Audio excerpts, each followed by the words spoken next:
Друзья, приветствую вас на своем канале «Словения с Хельга Вайт». Продолжаем с вами обсуждать новости уходящей недели. На прошлой неделе в Словении, в маленьком городке под названием Лендово, на границе с Венгрией, произошло вооруженное ограбление. Мужчина в темной одежде, с капюшоном на голове, зашел с пистолетом в руках в почтовое отделение и приказал всем посетителям лечь на пол.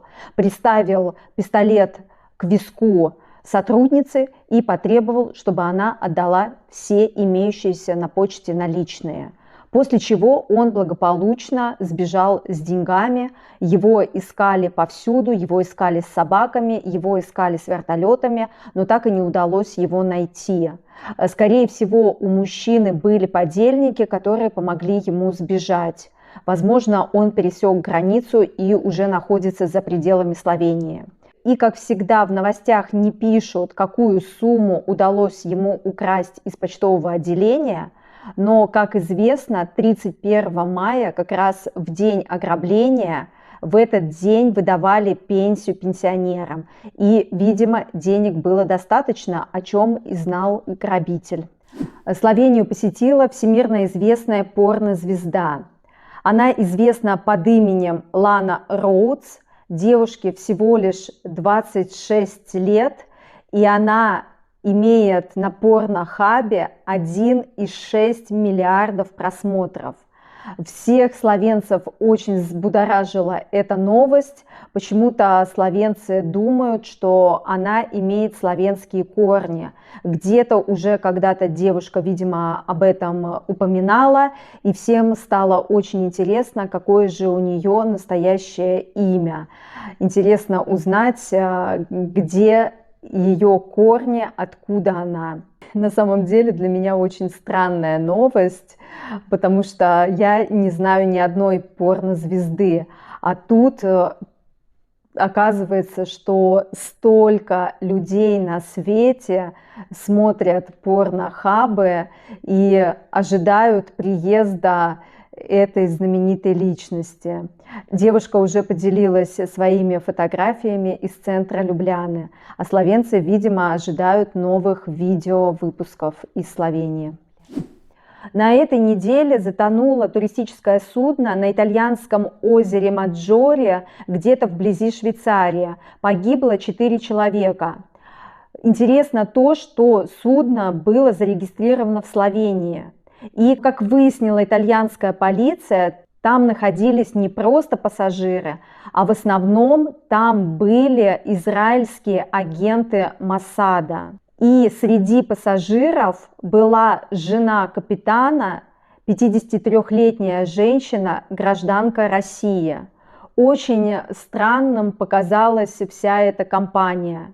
Как выяснилось, они в воскресенье там праздновали какой-то день рождения. И на судне было намного больше людей, чем это судно могло в себя вместить. От какой-то случайной волны судно накренилось и ушло под воду. Полиция надеется, что, достав катер из воды, они получат больше ответов на свои вопросы. Сейчас эта встреча кажется более чем странной. Говорят, что регион Ломбардия, где находится озеро Маджоре, представляет интерес для секретных агентов, так как здесь находится компания, производящая технику для военных и гражданских целей. К сожалению, инфляция добралась и до платных парковок Любляны. Во всех 3 парковочных зонах будет повышена стоимость за парковку на 10 центов.